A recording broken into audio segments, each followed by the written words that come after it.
All right. Hello, everybody. Um, I would like to go through how to make Twitter a town hall that promotes free speech. Now, admittedly, I messed up on a few of these, so a lot of this stuff has already been created and talked about, but I don't want to remake it all because it was a little bit time consuming. But there is more that I'm going to have to draw out, so you're going to have to bear with me a little bit. But it's going to be a little bit faster than it was before. So, first of all, I want to cite Jordan Peterson and Sam Harris as a debate in which I felt, and many people who watched it felt, was a very open and honest discussion that where they really explored each idea, and both of those ideas clashed against each other. They had a lot of combat, but it was very intellectual. It was very intelligent. And I think that anybody who watches those videos would get something out of it. So I highly recommend going and watching the Jordan Peterson Sam Harris debates. There was two of them. They were both absolutely fantastic, and I think that that is a goal that we should look towards for what Twitter is able to do, but in a text form. So I'm going to go through this. I'm going to outline this because it probably looks like a lot of a mess right now. So I'll show what each of these effectively represent. So this first one right here is tier one. That's your first one, right? Tier one is where there are zero comments. Nobody is able to tweet in any sort of response to these people, to this conversation specifically. There is none of it. So if you click on a Jordan Peterson tweet, you are seeing his tweet, and there are no comments attached to it unless Sam Harris has commented on that specific tweet. And there is a back and forth that thread, effectively a thread that can go on between both Jordan Peterson and Sam Harris, or Sam Harris and Jordan Peterson. Whoever wants to make the claim, they can make. They can make, here's one claim, they can make a tweet. Jordan Peterson can make a tweet, and within that tweet, there is an option where you can click on the side, which is, as Elon Musk cited that he wanted to do, which is a lot like a notepad, because he was like, we shouldn't be able to have it so that people are taking screenshots of things and posting them as images. And I wholly agree that that is redundant, and you should not be having to go into another app, or you should not be going into another app in order to write something in order to post it to Twitter. Now, this additional layer of text. So I would say that, first of all, the initial tweet would be roughly 500 characters. 1,000 characters seems like a little bit too much. You should be able to get your general gist. You should have to put a lot of thought into what it is that the statement is that you want to make. And that should be short and concise. And then you can tap the little ellipses, the little dot, dot, dot, and that would expound upon an entire, basically like a twit longer or something, whatever you want to call it, where they basically get to clarify or make the case for their initial statement. And that would be, as long as they want, they can go on. If they wanted to write a book, they can write a book about it. That's fine. I mean, it probably wouldn't be as productive to do something like that, but you could write as much as you can to clarify what it is that you're talking about, each individual word, or whatever you want to do in order to clarify your original tweet, right? And then Sam Harris would be able to respond to that original tweet with a clear and concise tweet that rebuts it or presents something else as an alternative. And within that, he can expand upon it as much as he would like in order to complete his point. Then you have the second group, which is, these are what I deem as, I would say, these are the experts. And these experts would be appointed by the person who is the most, who is the tier 1 person, right? So these people right here, they would be the they are appointed by, like, say, Jordan Peterson or Sam Harris, and they are people who are of the same general mindset and understanding of the tier 1 individual, such as Jordan Peterson, Sam Harris. Now, what their effective role would be to provide evidence or support or citations or alternate ways of saying something so that it is more easily digestible by the general public, which the general public is going to be tier 3. That is this outer layer here. This outer layer is all verified users. These users, they are unable to comment directly onto what these people are saying. Now, what they can do is they can cite a tweet that they are talking about. They can cite Jordan Peterson or Sam Harris's tweet, and they can make commentary on that individual tweet. But those individual tweets are only for that person and people who view their general profiles.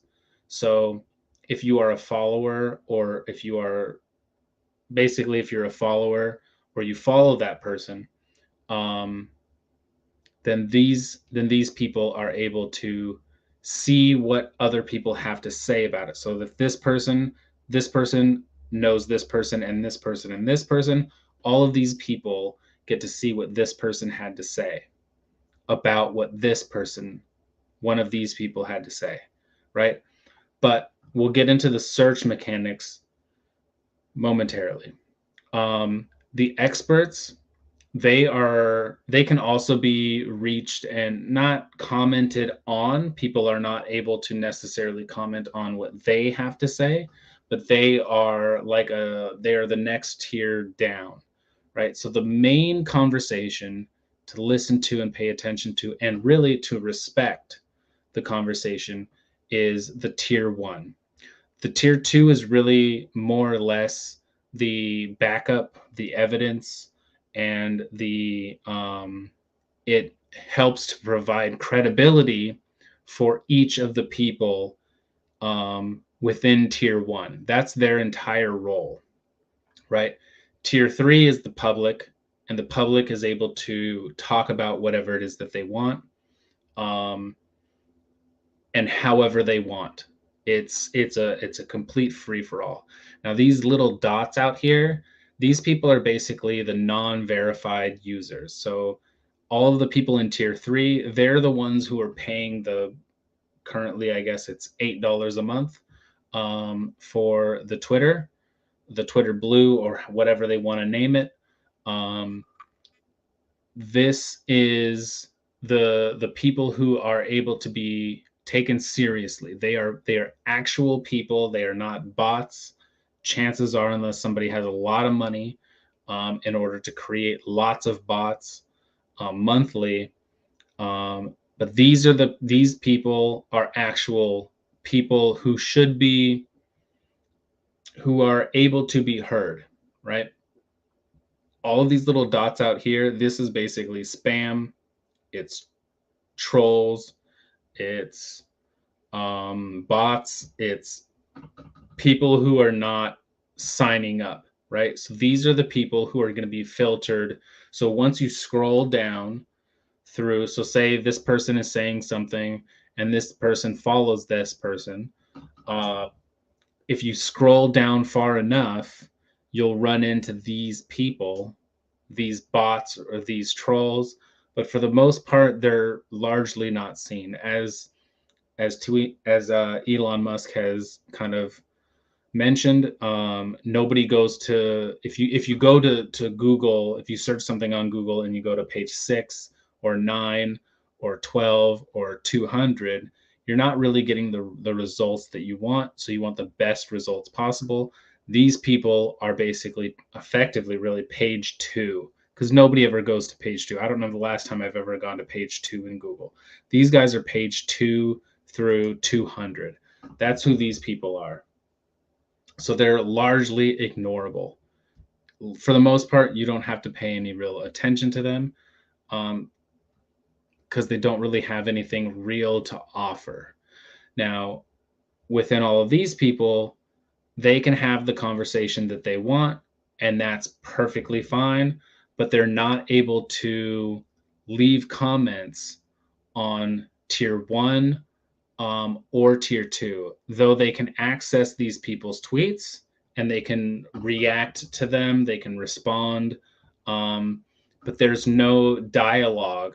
There's zero dialogue that is even possible between tier 1 and between both tier 1 and tier 2 with tier 3. There is no conversation that is able to happen. All that these people can do is view and watch what these people do. That's it. So people out here, they're able to kind of more or less view the content, view everything, and they can make up their own minds and they can have their own commentary. And if people want to have bicker fights and have whatever kinds of conversations that they want to have, either productive or unproductive, they get to have that out here with them within themselves, right? And that brings us to the search function. Now we have search function for tier 1. Now I have religion as tier 1 because this is what the realm that we're kind of playing in is, the religion. Now in tier 1, you have say there's Jordan Peterson and Sam Harris, and say that they have completed their or they have an on. We'll just say, because the way that this system kind of works, more or less, is that you have a discussion about religion between these individuals, right? And then say that this one gets completed and it ends up getting archived, and then a new topic comes up, and you've got Richard Dawkins versus Tony Dillinger. Now, Tony Dillinger is a made-up person. I don't know who that is, but I can get into that in a little bit.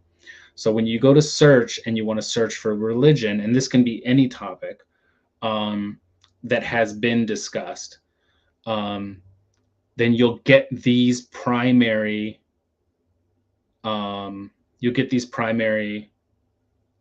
search results. So you'll be able to look up and see what this conversation was, and you'll be able to see what this conversation was. And within those conversations, you'll also have access to what the experts also are talking about. So those people are also involved in that.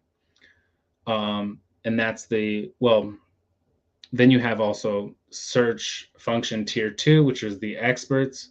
And that's basically more specific to what the experts have to say. But you can also access the experts through tier 1. You can see what the experts have to say surrounding these, but you will not see tier 3 at all. Here's where I have to kind of draw a little bit more. And this is where you're going to kind of have to bear with me a little bit. So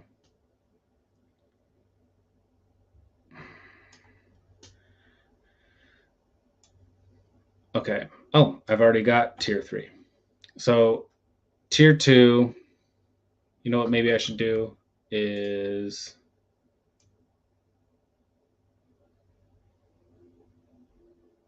I'll do this.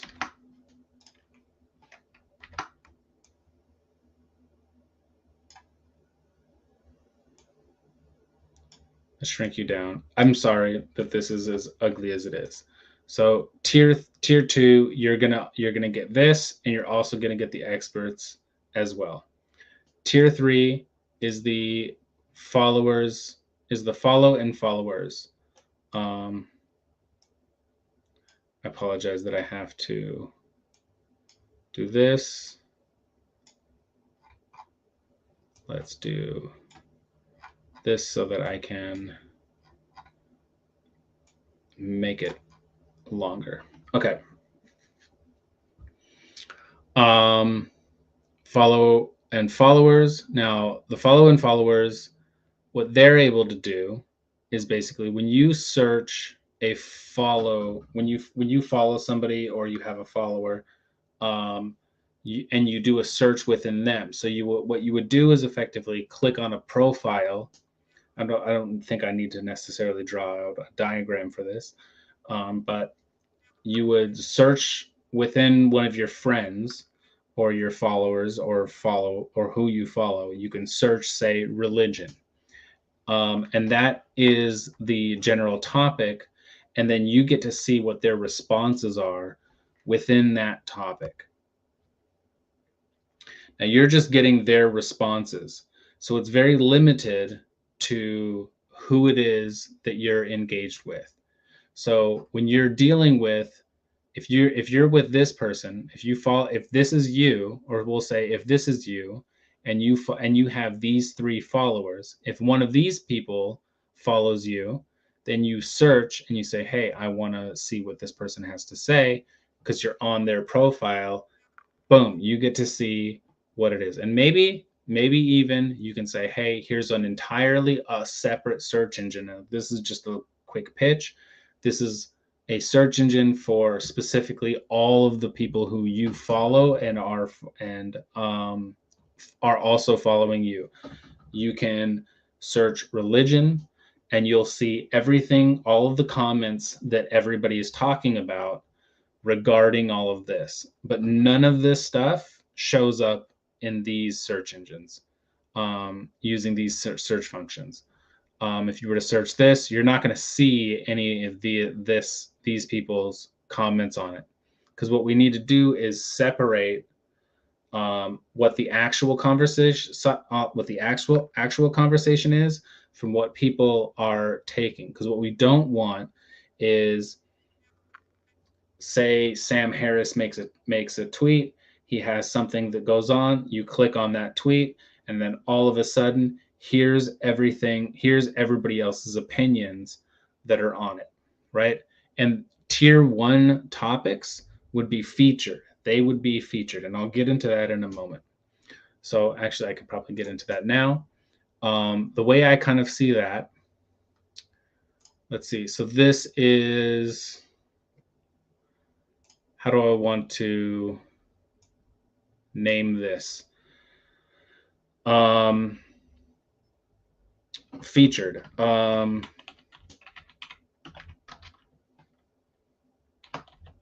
don't know. We'll just say it's featured topics just for the time being. Okay. So you've got the featured topics. Now the featured topics, the way I view it is you've effectively got like what amounts to a grid to some degree, right? And so in this grid, you've got different kinds of topics. So these topics can be, we'll say, 1, 2, 3, 4, 5. We'll say they need to be limited. They need to be limited, and they need to have time to evolve, right? These are not, but you'd also select them based off of how long these discussions are likely to go, right? So say, and they need to kind of, in a sense, be broken out into categories. So you can say cultural. So cultural would be like 1, right? Then you can have a governmental.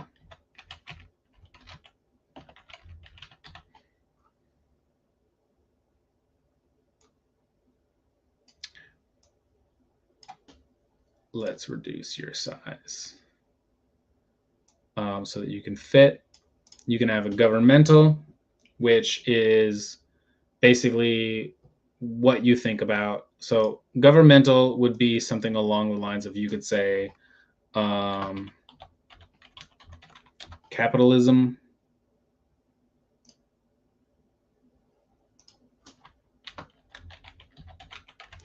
socialism, communism,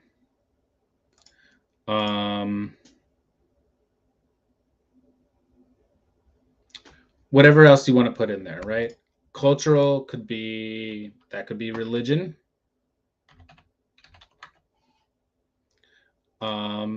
We'll just stick with that. And you can have different general categories. I don't need to fill all these out, but I also want, and I think that this one is somewhat important, which is more, I want to say fun, but it's more like inconsequential. So this one can be the one that I kind of was thinking about, because I wanted to find something that's like, what is something that people can have a debate about that's not really that's not serious. It's not anything. And so this is like how to hang toilet paper, right? Do you have your toilet paper? Do you hang your toilet paper where it's in the front or if it's in the back, right? Like there's kind of, it's a dumb debate. It's not anything that's serious. But it's something that people can kind of look at once a day. It's like, what's the fun thing? What is the best way to hang toilet paper, right? What is the preferred way, and what's the logic behind it? And you can have people, and this is the same kind of a situation. You have, and you use this is the same thing, and maybe there's only one person because it doesn't really take many resources in order to do it. But you have different kinds of categories, but what you don't want is to have a flood of them. You don't want to have it where it's this and this and this and this and this and that and that and that and that and that and this and this and that. And you don't want to have like 30 different things, because that's going to be overwhelming and it's going to drown out the importance of these actual things that the town hall is aiming to have a real conversation about. Because what this is really all about is bringing the community together on the same page and part of the same discussion. That's the whole purpose for this thing. Because if you look back in, say, the 80s, the 90s, everybody was a lot less divided. Everybody understood each other significantly more. And the reason for that, truly, I believe, is that we all consumed the same media. We all understood the same things because we were all watching the same movies. We were all watching the same television shows. We were all watching the same news. And the news could be this or it could be that, right? But we all kind of had a good, solid general understanding, and we all fit within the same general bubble of reality. But ever since we broke things out and we had a 24-hour news cycle, and you effectively had like CNN and you had Fox News, and they had completely opposite views of the world, they started to clash, and they started to carve out the different segments of the population, and that started the divide of people. Then you had social media come in, and you had things like YouTube and alternative media, and what those ended up doing is creating other different bubbles of pockets of information. And so when you had those pockets of information that were developing and speaking outside of that mainstream bubble, then the other people, then the mainstream aspects like New York Times, New York Post, Washington Examiner, whatever you want to call them, they had to vie for clicks, because clicks equals attention. And so they just started to have to create news, and it went from 24 hours news cycles of television into 24 hours news cycles of even in written text, right? In articles. So boom, boom, boom. They were just pumping out things that were clickable that grabbed people's attention. And so those things got so divided, and there were so many of those things, and they were so hyper focused on those many things that it just broke people off into individual bubbles, so that if you were in this bubble over here, you had no relation to this bubble over here, and you couldn't even comprehend, even if you tried, because it would probably feel more like an attack if you did, right? So what we kind of need to do is reduce all that stuff down into individual topics that are kind of moving along, right? That is slowly moving along, that gives people time to digest the information that they are consuming, because everything is so rapid fire, right? So you have cultural, boom, you can have a whole discussion regarding religion. Now, here's another aspect. I'm going to kind of butcher this, or I'm going to mess this one all up. So let's say I like this one because it's got a lot more followers, right? So let's say this person, we'll say this person right here. Actually, you know what we'll paint them kind of red, just so that they stand out. Okay, so this person starts to make an impact. They seem to come out to be very intellectual, and a lot of these people are very interested in what this person is having to say. So then what you end up having to have is you have to have curators. So this goes into Twitter, right? So this goes into the back end of Twitter. So in the back end of Twitter, you have to have both moderators and you have to have curators. Now, the curators are basically the people who they deem valid enough to enter into this space, into the tier one. Now, one of the main things that they have to be able to do is, regardless of what they want to say. Now, I know people are going to not like it, but you have to allow anybody and everybody who is able to make a case and be able to speak how they can, in an intellectual manner that is able to, that has the backing of somewhat of the public, that has reached enough credibility to warrant that person to be able to enter into tier one. And that even has to go towards the lowest denominator of an idea, right? So, and the easiest place that we can go for that is, say, a white supremacist. Now, you have to be able to let somebody who is detestable or who you disagree with the most, you have to allow those people into the tier one to have that discussion. And they have to be able to have that discussion, and they are pitted against somebody who is out of the control of that, of the person that is initial, say tier one. Within tier one, say you have your white supremacist down here, and they do not get to choose who their opponent is. Instead, it's the curator. The curator gets to find somebody who is able to combat this individual and their ideas in a intelligent manner. You don't want to set somebody up who's a big dummy to go up against that person. And you don't want that to be the case for anybody. You don't want, regardless of what the topic is and regardless of who you're having that discussion with.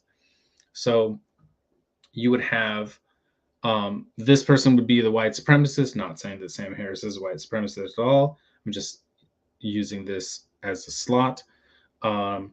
And they would go up against, we'll say, Tony Dillinger as just a name, right?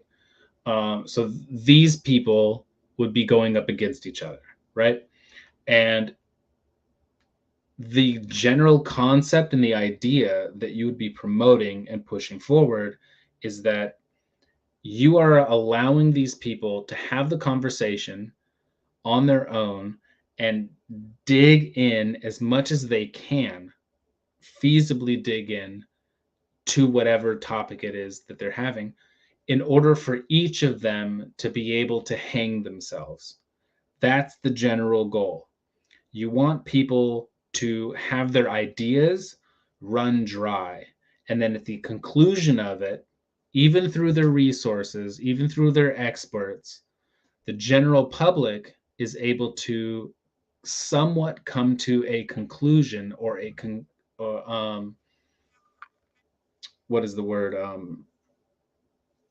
We'll just say a general conclusion. They're able to come to some general conclusion, and maybe you'll have people who disagree more with this side, or people who disagree with this side, or they agree, vice versa. Um, and so part of that would also be because you need to have more talent, you need to have more people who are able to come up.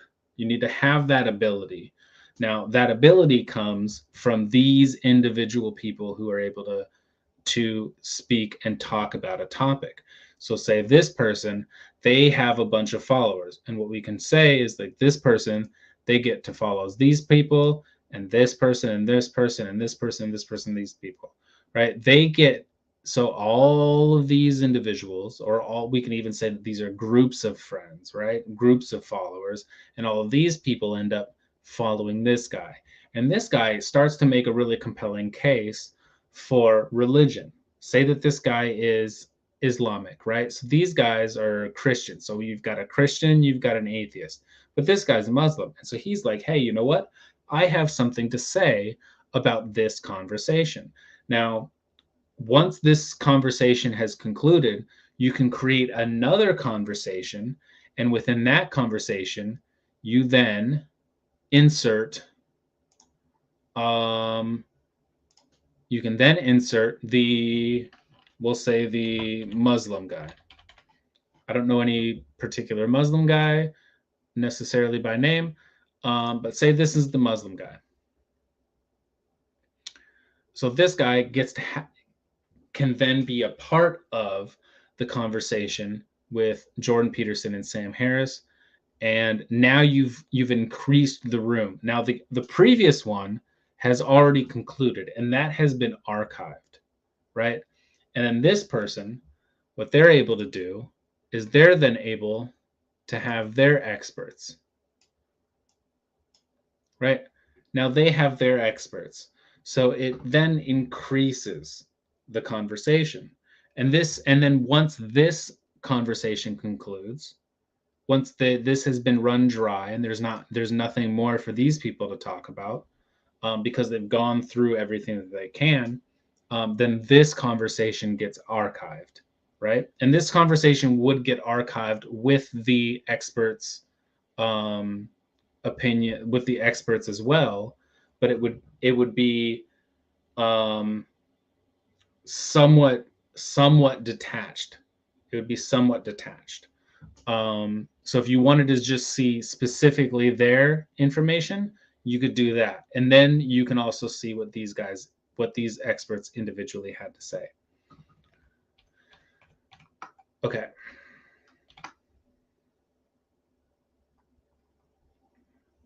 So these, I think, you have to have these as it has to be limited. You can't have many different things going on. So once a conversation regarding religion has concluded and it gets archived, boom, that's gone. That gets removed from this. And then a new cultural thing can show up, right? And and that can often be something that is more or less a topic of the day. Now, how this can kind of feed into because what you also need is like the mainstream media also kind of has to play a role, because they're not just going to go away. They're not just going to be left in the dust. So what they can effectively do is that they can find people who they want to place in here. But here's the thing, is that you have the curators. You can do that if you gain enough popularity for this person. Say you're on CNN or Fox News or MSNBC or New York Times or New York Post, wherever these people are coming from, and they're being propped up to say, hey, we think that this person is a really good person to enter into a tier 1 debate. Then it is up to the curators to find a match. Really, the curators are just finding people who they can link with other people. That's what it's really all about. And it's not to, and you also have to have, you're probably going to end up needing a committee of people who say, yes, I think that this is a good, fair debate. You can't have people who are like, oh, hey, this guy's, he's a dummy.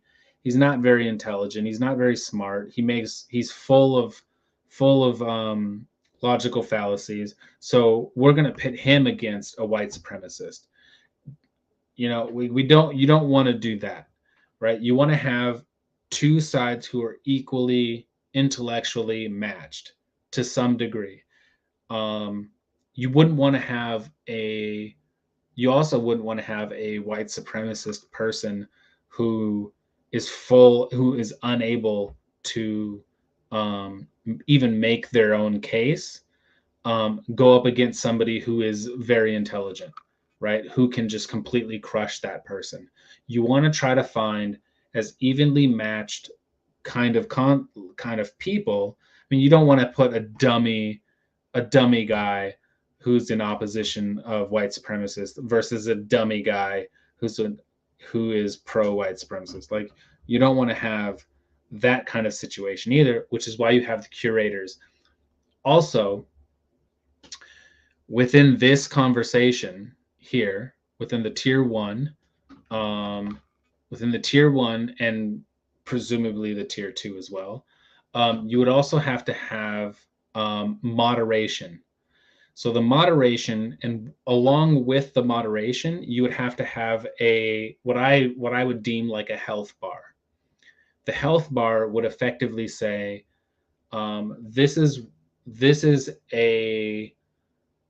it would kind of tell the people who are going into reading this conversation how it kind of went or how it's going, right? If it's deep into the red, it's basically like, this conversation is falling apart. It is riddled with problems. It is riddled with all kinds of stuff. So this kind of, it's very complicated for me to even try to draw this out. Maybe I can even give it a shot. Okay, so say you've got your original tweet. We'll say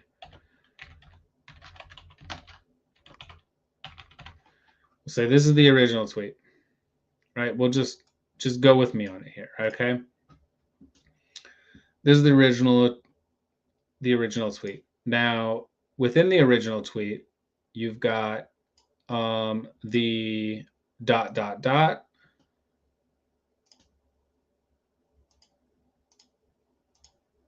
And what that ... does is it expands into a longer thing. And this longer thing, it's got all kinds of extra stuff that is a clarifying of whatever is going on, right? That's what this thing is all about. Okay. And so what the moderators can then do is the moderators would say, hey, this is the moderation bar over here.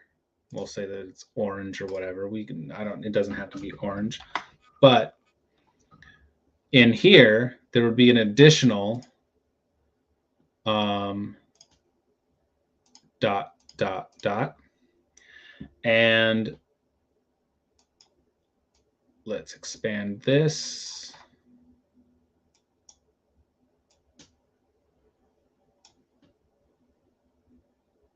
Okay. And so the moderators section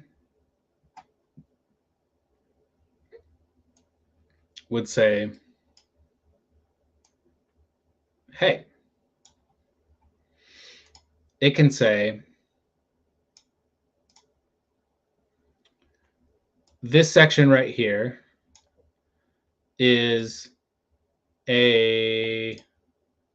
this section has an ad hominem. It has a red herring, and this is why. And so the moderation would have to explain in very good detail of what is going on, of why they're saying that there's a problem here. Now, within this, the author of the original tweet can say, hey, you know what? This is actually, they can say, hey, you know what? This is actually not what it is. I'm making a point. I'm not attacking their character, and this is why. And no, this is not a red herring, because what I'm doing is I'm leading towards this. Blah, blah, blah, blah, blah. And here's where I'm going with this. And so then the moderators can say, okay, I can see that that's the case. And then you have basically like a little trail of like, this is what's going on. So you've got a response. You've got a thread of like, hey, our moderators are seeing that something's not quite going right on this. And it allows people to have the ability and the options to address those concerns. Oh, you think that this is a red herring? And if they're like, yeah, blah blah blah, no, it's not. The moderators effectively can view all of this, and I'm cautious, and it would have to probably have to get escalated to a committee, and they would be able to dictate and say, you know what, okay, even though they say all of this stuff, they're not actually refuting that this is not an ad hominem and a red herring, right? They are leading this down to the end, and so then when you have something like that, then the moderators can effectively say,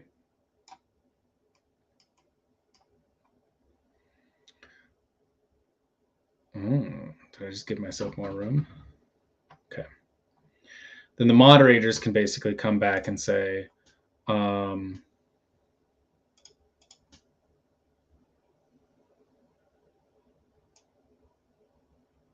they could say, dot dot dot.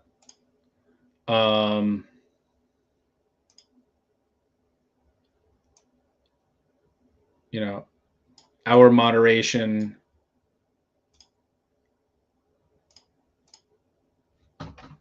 they could say our moderators have come to the conclusion that this is not what this person is saying. We do not find any validity in this. Therefore, we are shutting down this aspect of the thread. They may continue making their case, but it basically makes it so that people are able to see everything. And these are moderators. These are not experts. And you can have experts who then come, and you can have maybe you can have like an expert who's like, I don't like that. Maybe you can have an expert that then tries to refute it. so you can have this whole thread of everything that kind of is going on, and it can turn into a battle between moderators and all this stuff, but it's like the moderators are going to kind of end up having more of a say, but for the most part they're just after logical fallacies. They're after things that are they're not there to be fact checkers. They're not there to say that this is the truth of something. They're there more just to say, we need to keep this conversation moving. And what you're doing is you're insulting, and you're moving away from the topic. You're moving away from the conversation, and you're not actually addressing anything. So you have to be able to have something that that allows people, if these guys want to say blah blah blah blah blah, that's something that they can do. I wish I didn't sneeze on camera. So this is kind of how the general structure would kind of work when it comes to a moderator. And then you can have something that's, I don't know, maybe you can have something that's over in this corner here that's like, what's the reply? Or really, if you were to eliminate all of this stuff, so say the original tweet would be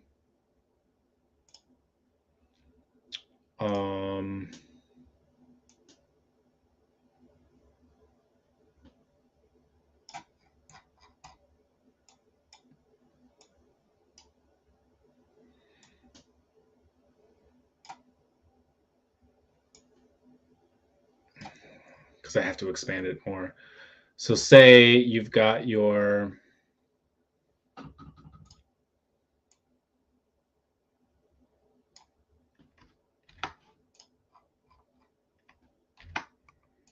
original tweet, and then below that you have, I don't like that actually. I'll just make it myself. And that can kind of expand upon it. And then you'd have, I don't know, maybe you'd have a line, and then you'd have the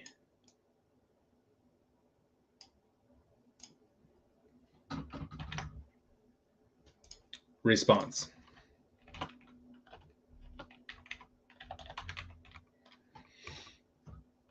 We'll say response tweet, right? And within that response tweet, you would have,